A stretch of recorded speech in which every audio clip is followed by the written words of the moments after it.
this video, we're going to discuss public forum debate and what makes public forum or PF debate different from other styles of debate. Public forum debate was originally called Ted Turner debate after the founder of CNN and the producer of a famous television show, a famous debating show called Crossfire, where famous politicians, writers, and personalities would debate major topics going on in American society and American politics. Ted Turner wanted to bring this type of debate to American high schools. Eventually, Ted Turner debate was changed to public forum debate, although the rules have remained fairly consistent over time. There's a couple basic rules to remember.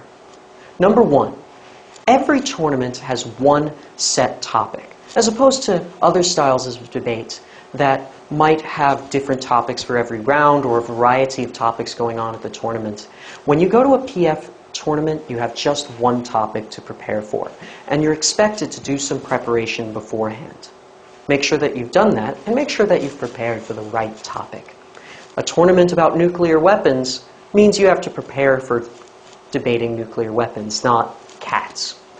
Secondly, make sure that you are preparing for the pro and the con side of the resolution. Pro teams must prove the resolution true, while con teams must prove the resolution false.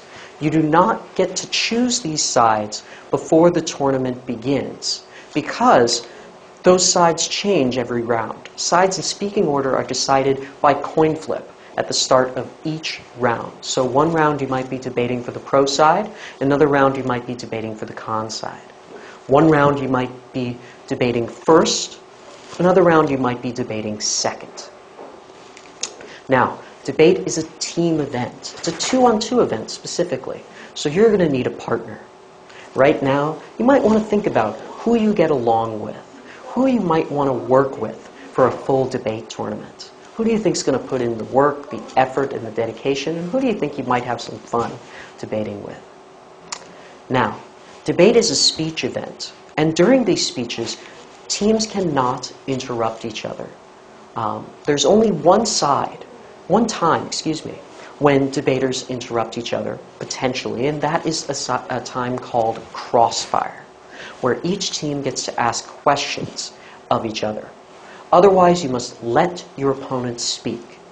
In fact, when you're speaking, it's advisable that you don't even address your opponents. Many debaters like to say, "You are wrong. Your arguments are incorrect for this reason." It's much better instead to address the judge specifically. Next, you must have evidence when you debate. And your evidence needs to have citations or references, and preferably good ones, as we'll discuss later.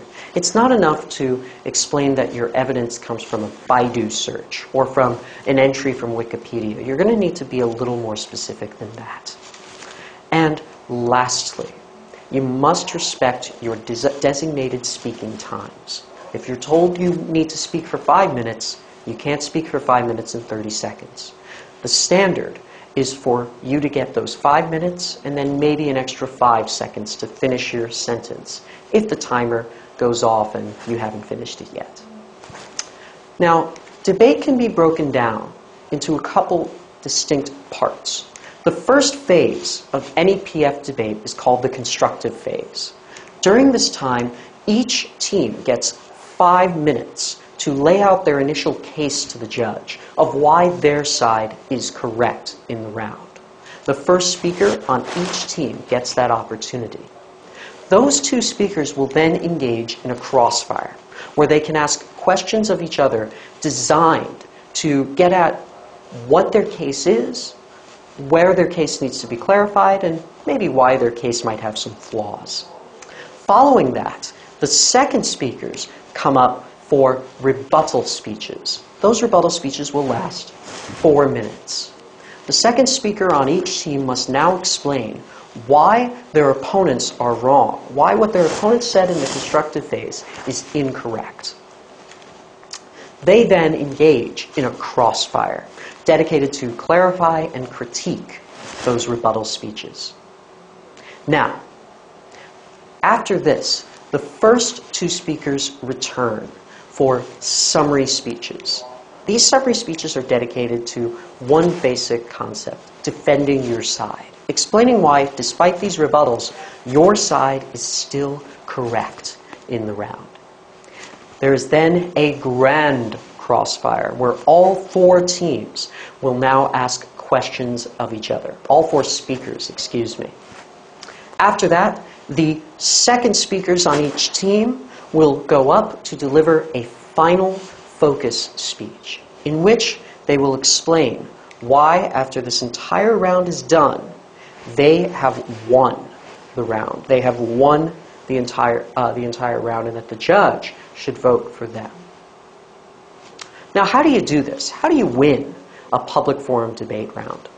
The short answer is if you have good content with good evidence, good arguments set up, and good refutation, you respond well to your opponents, you'll probably win.